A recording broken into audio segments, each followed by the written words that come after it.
Hi there, thank you for joining me to chat about this latest episode of 90 Day Fiancé, Season 10, Episode 6. If you are a fan of the show, go ahead and hit that subscribe button and also let me know your thoughts on the episode in the comments and also hit that like button. So the episode starts out with Rob texting Sophie, begging for her to talk to him, and he is pretty much getting crickets. He's having this sad look on his face, and I have no sympathy for him. So all the excuses and everything, he has a bunch of excuses, and he feels like she doesn't want to have anything to do with him and that she's done with him, and rightfully so, she should be done. He is claiming that the incident that started things off happened months ago. So I guess it should be okay because he has cheated months ago, and this was before Sophie's visa application got approved. He goes on to say that he doesn't know this girl and basically it was just free porn. But no, it is not the same thing. And until he can acknowledge that one, he's cheating, and two, what he's doing is not the same as porn, he's going to do it again just like he did it before. Anyway, so we see Sophie. She's at a rental. She has moved out from his place. I think we saw that in the last episode as well. So she's calling her mom, Claire, via video chat. I guess she had texted her the day before, but she doesn't know all the details of it yet, so she's calling to tell her about it. She says the last message that Rob had sent in this whole debacle that's happened was about 14 weeks ago. His mom called him an actual knobhead, which is kind of funny. Very appropriate. Her mom asked, how he reacted, and she said that he acted like he didn't know what she was talking about. Like, what are you talking about? What do you mean? And then when she's like, I know, I found this, that, this, he started to cry. I guess when he realized that he had no way out and she wasn't buying the story that he was telling, he begins to manipulate with his tears. So her mom says that it's the ultimate disrespect after she's moved all the way over here to be with him, and now he's doing this again. And she says, he's not only unemployed, he's boring, he has no sympathy, and he's talking to skanks online. So her mom, feels like she should not go back to him. She should come back home. And I'm happy that she's telling her that, because I was scared for a minute that maybe she would try to side with him, because as we know, this is happening just when her mom was starting to accept Rob. And so now this is on the heels of that. So I'm glad she's given her proper advice, and I hope she takes it. But it doesn't seem like Sophie is really made up her mind to leave. Her mom says since she's not saying that she's going to leave, I guess she still has feelings and hoping that she can work things out with Rob. But if she wanted her opinion on the whole matter, she would say to get on the next plane and come home. Sophie says that she doesn't know what she wants to do, whether she should leave or to forgive him. And she says that she needs to hear his side before she decide what to do. And I'm just like, what other side is there? You have all the evidence. You have the text message, him responding, him doing something appropriate. You're the one who also described this as disgusting videos and all the things that were happening. So what else is there to talk about? What else is there to hear? What other side is there? So I guess based on this, it doesn't seem that she's going to leave him. So we're going to see more of this, unfortunately. In Korea, we see it's a continuation of the last episode where Devin and Nick are meeting his parents. Last episode, we saw where they were across the street and they were waiting for them. So now they're at the restaurant and they're having dinner. So, they're having conversations, and at one point, I can't remember what the parents asked, and so she started crying because she felt like it was too much pressure, and, she felt bad, and maybe she's messing things up. And so the parents were just looking, both the mom and the dad were just looking, the sisters looking. And so eventually, and I think maybe they set the scene up, but the mom asked, why is she crying? And she says, Nick said that, because she's sad about the situation and taking him away from them and being so far away. And the mom said, as a parent, you always worry, but, he has to live his life, and, she trusts his decisions. And so eventually, they were able to, I guess, in a sense, give their blessings, because they're not really opposed to the marriage. The mom said that she, before now, she didn't really have any interest in America, but now she's going to have to, take a look more into things and what's going on. And they finished their dinner, and I think that was it for their scene. And then when they left, the dad gave her a hug, and so did the mom. And it was just kind of sad, because they're like, bye. They're just waving and waving like they're never going to see him again. But I'm happy that they got to this moment where they don't have this pressure as to whether their parents are going to approve or not. I don't think the sister said a whole lot. I don't recall her saying anything. But, in the end, the meeting went okay, and, I guess they'll see them again at some point. And so we see where Devin and Nick are leaving, and so the parents are leaving. They were like, his mom asked, do you want us to walk you back? And she's like, no, Mom, we're fine. And they're just standing on the other side, waving and waving. But it was so cute. And the ending, I was just like tearing up. I'm like, oh. So everything went well for them. Today, Clayton is going to the airport to meet Anali, and we see where he's at home preparing, and he asks his mom, Violet, if she had been brushing up on her Spanish, how is her practice coming along, and she asked, what have you learned so far? What do you got? She's like, ¿Cómo está? And I just thought it was so funny, because how long has she been practicing this? All she knows. It just gave me a chuckle. And so he corrected her and say, in her case, it's ¿Cómo estás? And so she says she's got to keep practicing. So, it's funny, because later on when Anali gets home, I think she forgot all her Spanish, and she said, "Te amo." That cracked me up so much, because she's looking, and she's like, "Oh, me too." She looks so awkward, like, why is this lady telling me she loves me? That really cracked me up. But anyway, so he goes to the airport, and she arrives, and so she seems okay to see him, I guess. So he brings her flowers, and I think he had a stuffed animal, and then he brought her a shirt that says "Love you to infinity." I think that's what the translation is, and a picture of them on it, which is kind of cute. I thought that was very thoughtful. And then he had another surprise, and so he had a bag in a bag, and so he brought out a mug. I think it said the same thing, but it had him on it, and I was like, gee, he could have just put that in a box and wrap it or something, instead of taking it out of a bag. But I don't know, maybe it's a man thing that they don't think, they just buy the stuff in a bag and just bring it. But anyway, she liked everything. So they left the airport, and they're heading home. So they arrive at the house, and they get upstairs, and yeah, welcome to the madness. So she walks in, she's, trying not to notice the big mess. She's wondering like where she's supposed to sit, because there's nothing there. And I thought they were trying to clean up the place, but there is so much stuff in the living room. And so, yeah, may the force be with you, lady. So much stuff in the living room. So she meets the pets, the dogs and all that. And Violet, she doesn't really have much to say, other than, I think she says hi, and then the te amo, and she says she was so pretty. But other than that, I don't think she said a whole lot. Then Clayton gave her a tour of the place.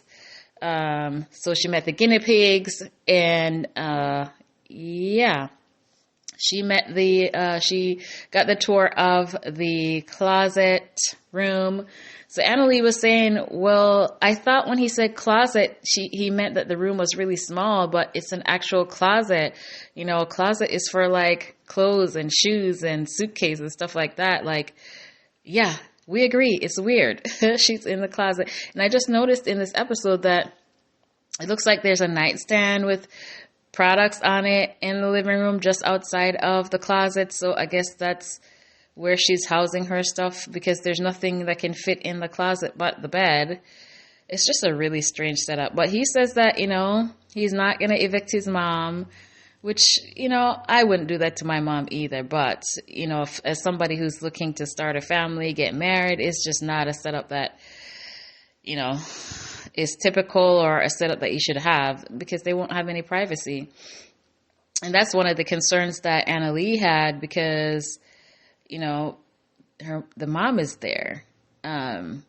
So anyway, they proceed with the tour, and so she gets to see the bedroom, and she says it's like really small. Yeah, and she joked like, just like you. Yeah, the room is really small because, you have the bed, there's a dresser and a nightstand, and then he has his desk with his computers and gaming set up. But there's pretty much, you can only walk around the items. There's really no room in there. So later on in the episode, we see where it's bedtime, and Clayton is in the bed with the same shirt that he wore to the airport. And I'm like, it's nasty. Go shower. He didn't shower. He is in the bed in the same clothes. I was just like, oh my gosh. So anyway, so he's thinking he's going to get lucky or something. I don't know. Or he's going to be cuddling up. So Anali come in, and she has her matching shirt on, which she just got at the airport, which means that she didn't wash hers either.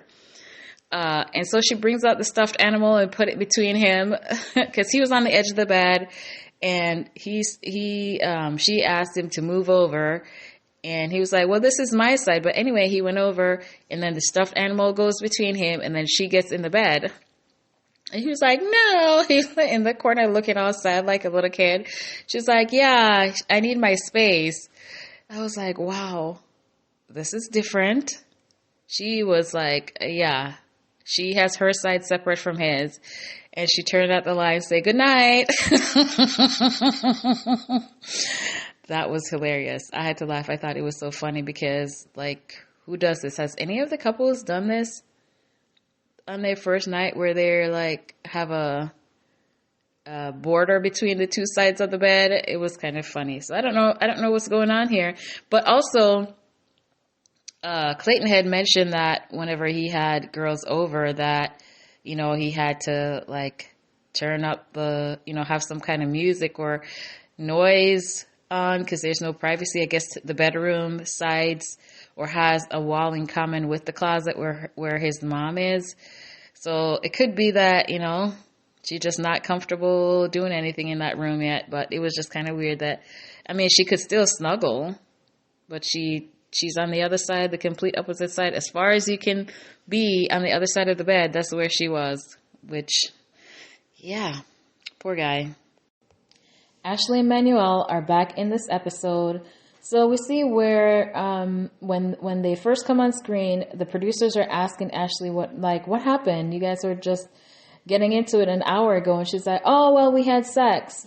So basically, all they're doing over there is fighting, and you know what. So, whenever they have problems, I guess that is the solution. So later on, we see in the episode where Ashley goes to meet her friends, bring Manuel to meet her friends at a restaurant.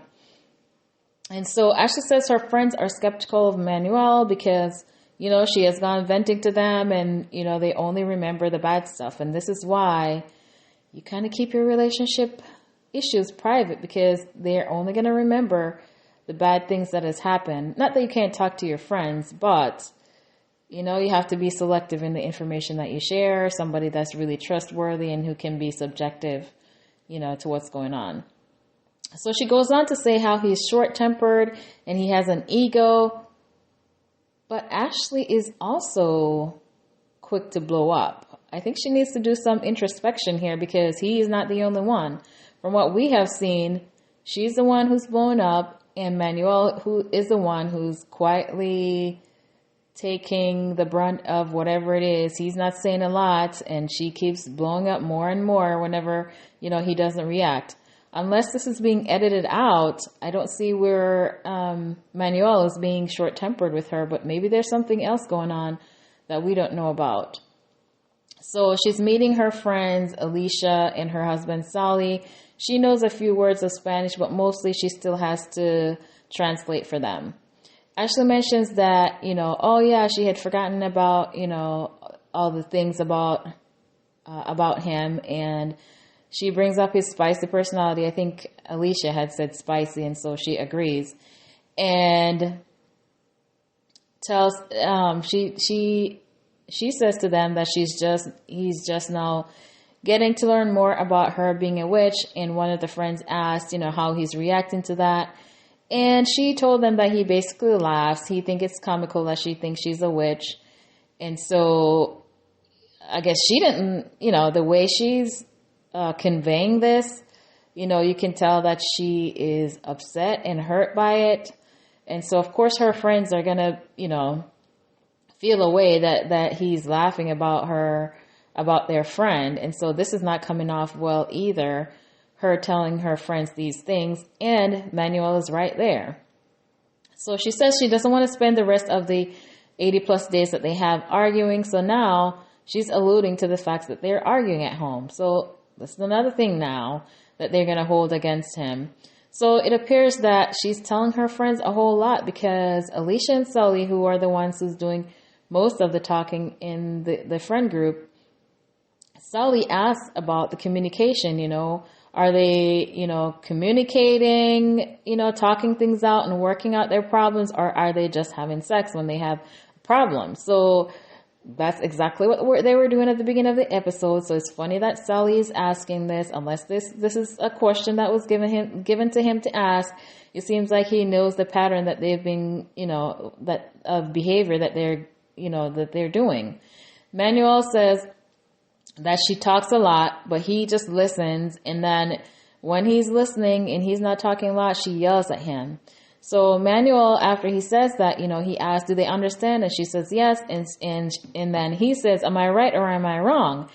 And she says, it's not about being right or being wrong, but I feel like she is trying to not acknowledge or agree that she blows up, because she does that all the time. And so, after that happens, we see in the confessional, Sally and Alicia, I think that's her name.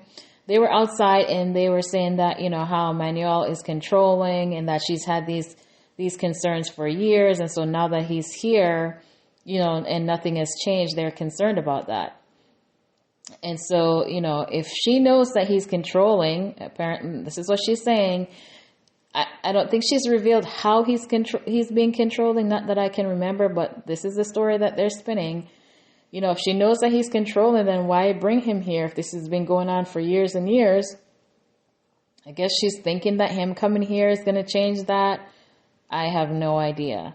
So now, later on, we see where Alicia is asking Manuel if he's ready to get married. And he says, yes, about 80%. And so she asks, what about the other 20%? And he says that they need to spend more time together. Manuel goes on to say further that you never know everything about a person and that everyone has their secrets. And so Alicia says that, her and Sally are married and they talk about everything, that they don't have any secrets. Not that anybody asked, but this is what she said. So Manuel gets quiet, and to which Ashley says in her confessional that this is typical, that he doesn't want to answer questions, and he will straight up tell her not to ask him any questions. So Alicia says that, she wants to make sure that he is there for her and will support her. And so she translates that back, and he says he won't say anything else. And so then things become a bit awkward. I think Sully had said, he's not trying to upset him and all that. And so he said, he wants to apologize for everything. It's all good. But you could tell that he was getting angry and he kind of shut down. But in his confessional afterwards, he says that he knew that they were going to attack him, and he's feeling that they weren't listening. So he said something about his blood getting high. So I feel like maybe he's saying they're raising his blood pressure, or maybe that he was getting angry. But he goes on to say that he wants to make friends and not enemies. And so that's why he was just like, I don't want to talk about this anymore. So I feel like in this setting among a bunch of people is not really the way to get an answer out of him. And appropriately, I feel like if I were in that situation, I wouldn't want to have this discussion with these group of people. And they're people that he doesn't know. So why would he want to continue to go delving into details of the relationship? So anyway, later on in the episode, we see where they're going to counseling. Of course, being the secretive person that he is, Manuel doesn't feel like he has anything to talk about. They are seeing a therapist who is a marriage and family therapist. She's multilingual. And so she can talk to Manuel in his native language. She also says that she has experience working with K1 couples. So she seems like she's a good fit for them. So things started off a bit awkward. She's sitting there expecting somebody to talk about why they're there. Ashley's just looking. Manuel, of course, didn't want to be there, so he has nothing to say. And so they're just looking. So then, they finally got the conversation started. Ashley said that, she knows that he trusts her. However, there are areas of his life that she feels like he has a wall up about. Manuel says he's always dealt with problems by himself, and that's just it. He's just always, figured things out on his own. The therapist asks how the conversation goes when they talk about it. And Manuel says he just accuses her of things, and that she asks a lot of questions. What is this? Why are you doing that? Who is that? And then also he brings up how she always blows up. Ashley says that he ignores her, like he pretty much there laser focused on the TV when she's having a concern. And so that makes her angry because she feels like she's being ignored. And so Manuel smiles like a villain and says he just sits back and enjoy it, basically. So what I'm gathering here is because he knows that she will blow up, he does this thing that gets under her skin as his revenge, I feel. So if you know that this is gonna anger your partner or make them unhappy, why would you keep doing it? And so this is his form of revenge, I feel, and it's very childish. So further in the session, she says that she feels like he's keeping secrets, and he says he needs his privacy. And so this is where their segment ended. I understand that everyone needs their privacy, and maybe he doesn't want to volunteer certain information, but if she asks, I feel like he should give her a straight answer when she asks questions. So to me, it's crazy that he doesn't want to tell her anything at all. Like, who does this? It's really suspicious. One person cannot be this secretive in a relationship. I just don't get it. It is the next day after the big blow up. We see where Nikki's in bed with Igor. They're just now waking up. She tells Igor that she had taken her hormone shots before she got here and that she was horny. And she also said how she was like a leopard in heat and he was depriving her. And I'm already exhausted as soon as the scene opens because here she goes again. In the confessional, Nikki says that, if there's no sex, then what else is there? Then they're just friends. And I feel like she's just way too focused on that and it's getting cringy at this point. There's more to a relationship than just that. But in her eyes, it's either that or you're just friends.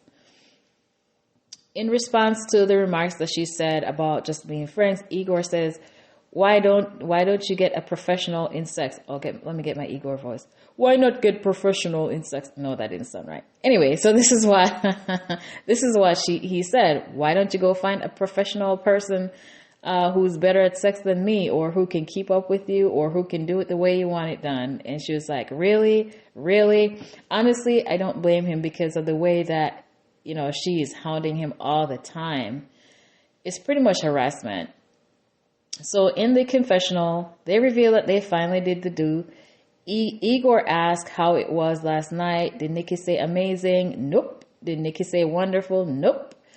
So she is already complaining. She complains about not getting, enough. So she complains when she's not getting it, and so she complains when she's getting it.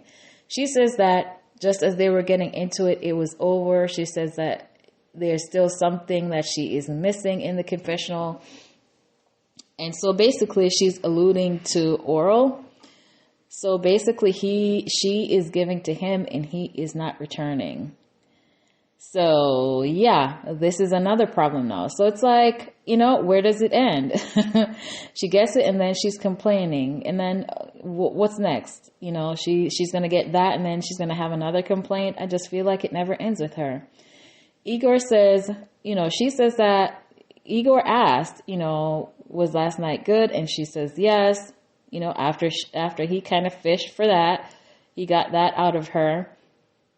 And she says, she wanted more. And Igor said that he had to get his rest. Igor was like, absolutely not. I'm done for today. He said he needs his rest. Nikki said that, she had taken her hormone shots before she came. And I just wish she would just accept what it is that Igor can do or is willing to do. Either that or just leave things alone. She's clearly not satisfied, and he doesn't want to do as much as she is wanting from him. So it's either you accept or, move on. I mean, really, who can get in the mood after being continually hounded for sex? It's just cringy to me. Igor said in the confessional that you choose a partner for life, not for professional sex partner. I think what he's saying is, you choose a partner for everything, not just for a sex thing. There's more that goes along with choosing a partner or more involved than just that. Nikki says she chooses all of this, but I don't know that she really is because all that's on her brain is sex, sex, sex all the time.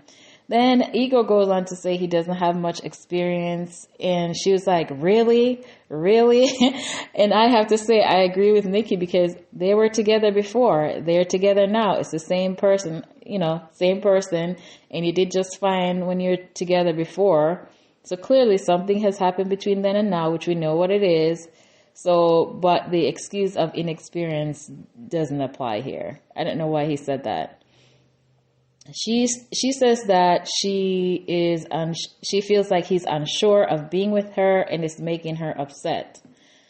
So, why get upset over this and not just leave it alone if he's not willing to give you what you want? Who wants to live in misery every day? I feel like she's just trying, the truth is right in front of her face, but she's just trying to force things and force things and force things. And maybe she's just trying to get her money's worth because I don't see why else you would want to force yourself on somebody who clearly is not that into you. He can't seem to get over the fact that she is trans, but he's not ending it and she's not satisfied, but she's not ending it either. It's like they both want the misery. I just don't get it. Later on in the evening, they go out to the bar to meet Igor's friends. There's Roxy, the only female there. There's Sergey, Sasha, and Ivan. And Roxy says she's surprised because she's never seen Igor with the girlfriend. He's very private. He never lets anyone into his private life. She is also surprised by the choice that he's made, meaning with Nikki being a trans woman. And so in the conversation, Roxy asked when was the last time that she was here. And Nikki said 15 years ago and that a lot had changed. And then she goes on to say that a lot has changed with me as well. I sound different. I look different. My body is different. And I was like, why? Why do we need to say this? We all know that you're trans. You don't have to bring this up. So anyway, as they're talking further in the conversation, they're at the table. Igor has his straw in his mouth, and it looks like he was drinking something white that seemed like maybe some kind of mixed drink.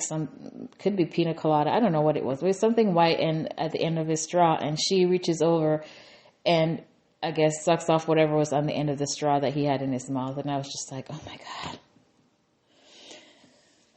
She just cannot read the room. She already knows that she's in a conservative environment.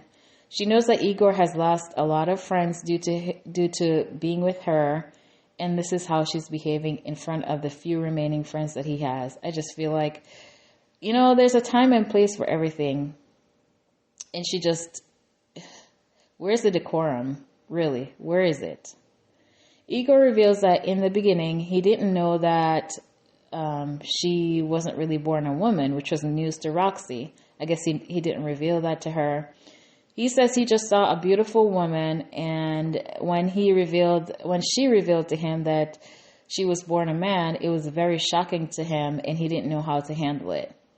Nikki claims that she feels bad about that, and she gives an excuse about, being judged all her life, and this was something else that she didn't feel comfortable confessing to, basically. So she goes on to say that, when she changed her life, that her family had cut her off for 2 years. She mentioned how she had struggled and how she was homeless. She was hooked on drugs and had to prostitute herself to be able to survive, to feed herself, clothe herself. And Roxy was like, what? Everyone was just like looking in shock. But Roxy was empathetic, though, to the whole story. I just feel like, she's oversharing here a bit. Igor said that he doesn't feel bad for her revealing that he, respects her past life and what she had to do to survive. She just hoped that, for her health and everything to go well with her in the future. So I feel like, she could have kept the fact that she had to have sex for money to herself. Like, this is the first time she's meeting these people. She could have said, I was struggling a whole lot because my family abandoned me, and, I feel like I couldn't trust anyone. I struggled a lot. I just feel like the details about that didn't have to be revealed this first time that she meets them. Anyway, Roxy says she understands where she's coming from, but she does not understand Igor because they're from a small country that is very, conservative and built on tradition. But then he go ahead and, get involved with a trans woman. So that was shocking to her.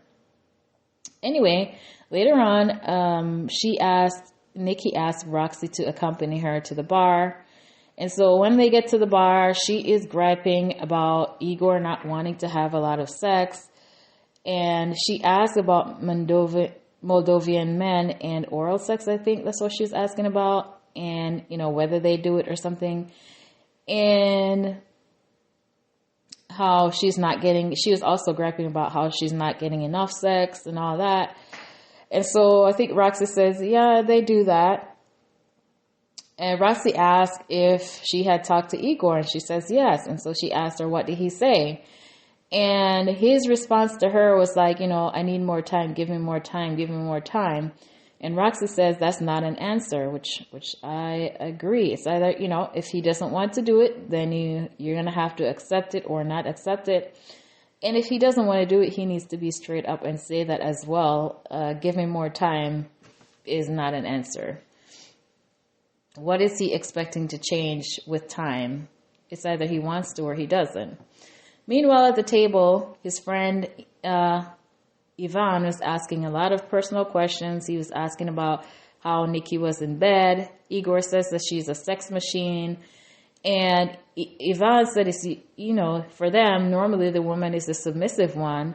But Igor says that, that's not the case with them. Nikki's very dominating, although sometimes she's not like that. But for a large majority of the time, that is the case.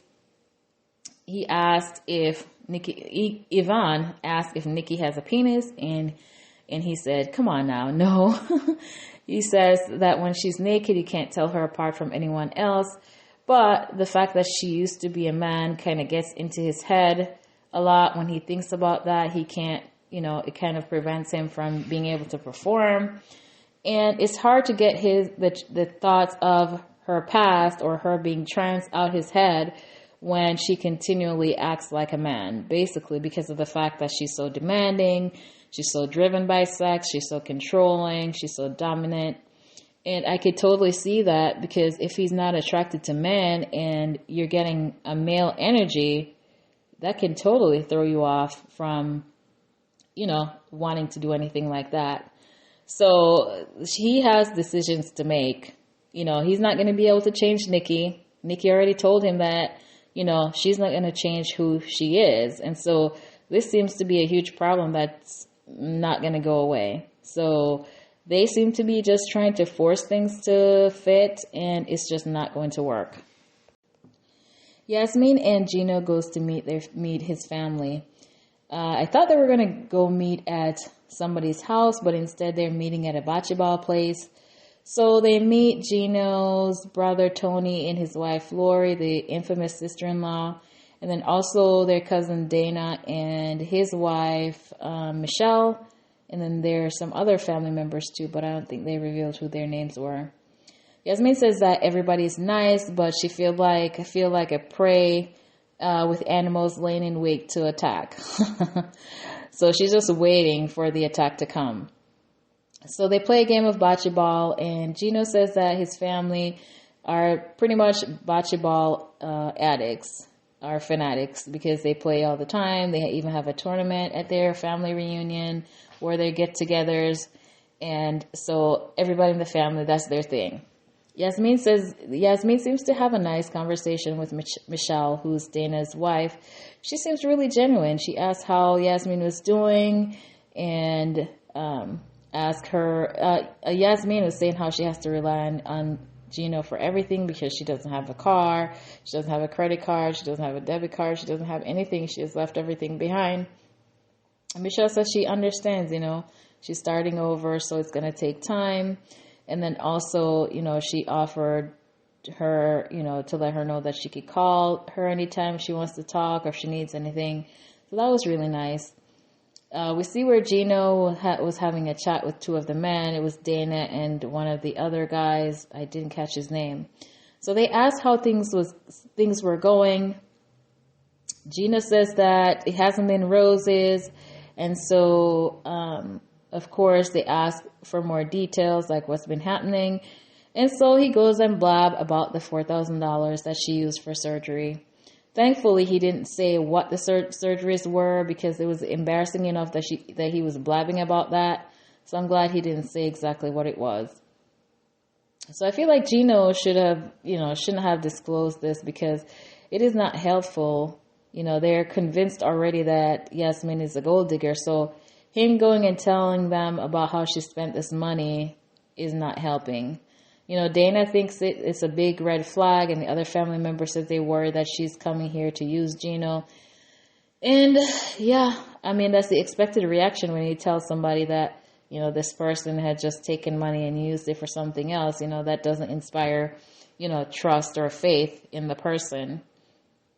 Lori asked about the wedding venue. Jasmine says that she's not sure. She was thinking about having a private ceremony for just her and Gino because her family's not here. She says, not having them here is just breaking her heart. She's left her children behind, her sister behind, her mom. And so the family feels like, one of the gentlemen said in the confessional that he feels like she just doesn't want to celebrate with them. And Dana said that it's Gino's wedding too, so he needs to speak up. So, one of the other family members at the table asked, how grateful she was for what Gino has given her. And she says, Gino should be the one who's grateful because she has given up her entire life to be here. And I was like, tell them, Jasmine, she's sacrificing as well.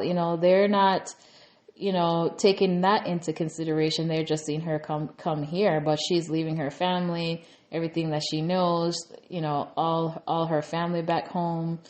And she can't just pick back up where she left off in Panama. It's a different system here. All her experience that she had back home is probably not going to count towards her being able to find employment or even have similar salary or cost of living and things like that. So they're not considering that. But fortunately and surprisingly, Gino backs her on that. She says that, she's given up a lot. She's leaving a lot of family behind and all that. So I was happy to see that. The guy in the cowboy hat, who's Tony, asked how she plans to contribute to be a productive American. And I was just like, is this immigration here at the table? Are you an immigration agent? What kind of question is this? I feel like the time could be better spent, finding more about her, her life, her values, her beliefs, and whether she's a, right fit for his brother versus asking these crazy questions. But anyway, she says that she's educated and multilingual and she's worked since she was 16. And she told him, like, look, I cannot work with this visa that I have, so stop hounding me, basically. But I feel like a lot of these questions that they're asking are just out of place, out of pocket, really. You're there to meet her for the first time. I could see, like, over time, like, and she's not doing anything, and she's able to, then you'd be like, you could ask, like, hey, what are you up to? Have you been searching for jobs or anything or whatever, if they have that concern. But literally, she has just gotten here. I don't know what they're expecting from her, and these questions that they're asking, I feel like shouldn't be coming from them. They can ask Gino because that's their family member, but to grill her like that in front of everybody, I did not like it either. Jasmine says that she's feeling attacked, and I could see that as well. She says that she's not, she's not about his money. She's not here to, take his money. And Tony had apparently wanted Gino to sign a prenup, and he said that he had to sign one when he married Lori, and he says that he knows he doesn't own a lot, but he has to protect what he's worked so hard for, and that is none of their business. He could probably advise his brother as to, why I think it's prudent for you to have a prenup or whatever, but ultimately, it's up to the people who are getting married if they want to have a prenup, and if they agree to have one before they get married and want to do that, that's their business. Why is this being brought up now is beyond me. Jasmine says that she feels like, they don't like her, and it doesn't matter what she does, they're probably not going to like her. So there's not really anything that she can do about that other than, do what she needs to do for herself. And, maybe over time they'll change their minds. But ultimately, with what they have already told, what Gino has already told the family, I can't really blame them for the opinion that they have of her. But there's nothing that she can do about that. So I feel like she just has to try not to worry about what they think and do what she came here to do, is to marry Gino, have a family, have a life, and focus on that and not what the family members think. So after they're done grilling her, she had to go home because Coco was home by herself. And so they ended the time with the family and they were heading home. So while she was in the car, she dropped her phone. So she was trying to get it. I think it fell through the back, but then she was looking down front to see if it fell through the front or maybe rode down towards the front of the vehicle. And so when she bent down to look, she finds lip gloss. And then World War III began. She's like, what is this? He says, I have no idea. Is it yours? She's asking them, what is this? I don't know. Where did you find it? Really, Gino? You guys are in the car. Where else would she find this? So he starts to yell and he's angry. But it's funny, in looking at his face, there's like no expression on his face. The angry voice doesn't match the expression. I was like, Gino is a bad actor. Is this a real scene? Is this really happening? Or is Gino reading lines? But anyway, he said it could have been a coworker. Sometimes they go to lunch, but he's yelling and screaming when he's saying that. So they're yelling and screaming, accusations and denials. Gino says he has never cheated on her. He's never been with anybody else since he's been dating her. Jasmine yells and calls him a cheater, and she starts to cry, I want to go. I like the Gino says that this is sickening, and I don't know why he would choose that word. She's upset. There's something in the vehicle that suggests that another woman was in there, and knowing that he's cheated before, as far as I'm aware, there's some incidents before. Why wouldn't she think that this is the case? So anyway, he doesn't try to assure her this is the language that he's using. So she's upset and she's crying. Man, these two, when they argue, is something to behold. She says she wants to go back to Panama, and she's like, go. You don't trust me, so go back. And so there's a lot of weeping and wailing in the car until he pulls over. I don't know where he pulled over because they weren't home as yet. And Jasmine says she's going to go get her dog and she's going back home. She's going to go to a hotel. She's not going back home. So she gets out the vehicle and she's walking outside. It's wet and cold outside. And she's left the car and she's walking and crying. I don't know where Gino was, but we see where the cameras follow her to the side of a building and she's just crying. She's upset. It seems like Gino is not really having a whole lot of compassion for her right now. And so she's hurt, she's crying. I just don't know why these two are together. I just don't understand it unless they just love the drama that they create together. But you know, when they fight, it's just so hurtful. And the I don't know, if somebody treated me this way, I would have to bounce. I'm sorry. But let me know your thoughts on this episode. Like, comment, and subscribe.